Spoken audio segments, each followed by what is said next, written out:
a un débat sur la qualité du management.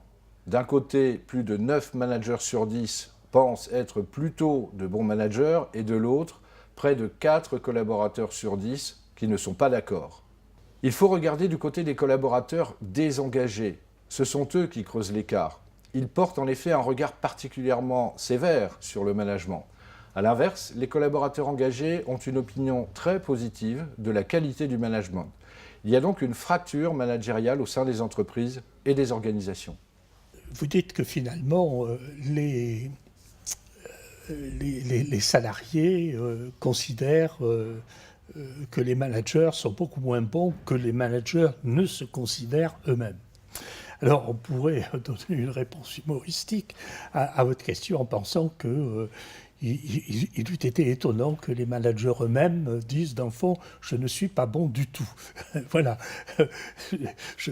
Ça ne se passe pas comme ça. Par contre, on pourrait interpréter les chiffres que vous avez donnés d'une façon très positive.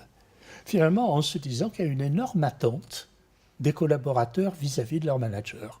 Et que quand ils disent « Ah ben finalement, mon manager, il est moins présent » ou il m'aide moins que j'en aurais besoin » ou etc., eh bien, ça veut dire qu'ils attendent beaucoup de choses de ce management.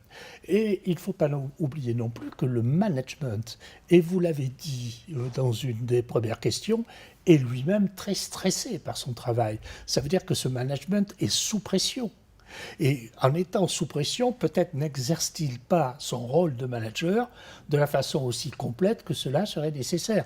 Encore une fois, c'est l'ensemble qu'il faut considérer. Hein. Vous voyez, des managers qui se disent stressés, des collaborateurs qui se disent finalement insatisfaits de la façon dont ils sont aidés par leur manager.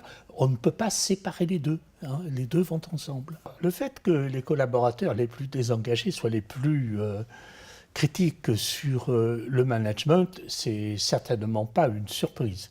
Et encore une fois, ça n'est certainement pas une question d'état d'esprit. Mais c'est un ensemble et qui nous renvoie à ce que nous avons dit sur les questions précédentes. À savoir que l'engagement n'est pas un phénomène individuel, donc pas un phénomène d'état d'esprit, mais c'est de se trouver dans un contexte qui favorise cet engagement. Et le fait que les plus désengagés soient très critiques sur le management, ça confirme ce que l'on a dit, c'est-à-dire qu'ils ne trouvent pas dans leur management l'appui, l'aide, la mise en place des leviers nécessaires pour effectivement s'engager au travail. Et dans le fond, dans la réponse qu'il donne à votre question, à un premier degré, on pourrait dire, dans le fond, ils se défaussent sur le management de ce qu'eux-mêmes ne font pas.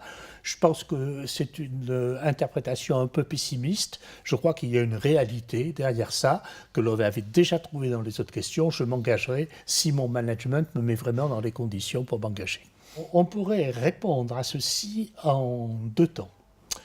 Le premier temps, c'est que la plupart des entreprises sont engagées dans des transformations fondamentales. Si vous regardez par exemple ce qui s'est passé récemment, dans la semaine où nous sommes, l'entreprise Michelin vient d'annoncer une réorganisation totale à un niveau mondial. Et il est bien clair que ces réorganisations nécessiteraient un engagement fort des dirigeants et que bien souvent, et c'est ce que veut dire votre enquête, les gens ont le sentiment que le dirigeant, il dit ce qu'il faut faire, puis il disparaît ensuite de la scène. Donc que ce soit pour la stratégie ou pour l'organisation, il a lancé un message et ensuite il fait autre chose. Alors la deuxième partie, c'est donc qu'est-ce qu'il fait s'il ne fait pas ça? Eh bien, comme on le sait tous, et je vais dire là une banalité, les dirigeants sont de plus en plus sous la pression financière. Donc, une bonne partie de leur temps est consacrée à aller présenter à droite, à gauche, ce qu'on appelle les roadshows, à aller présenter les résultats financiers aux actionnaires, aux analystes, etc. Donc, ils sont mobilisés d'une façon considérable et sans doute d'une façon excessive par les résultats financiers et la présentation de ces résultats financiers. Et de ce point de vue-là, on pourrait dire que ça atrophie pour partie leur rôle managérial.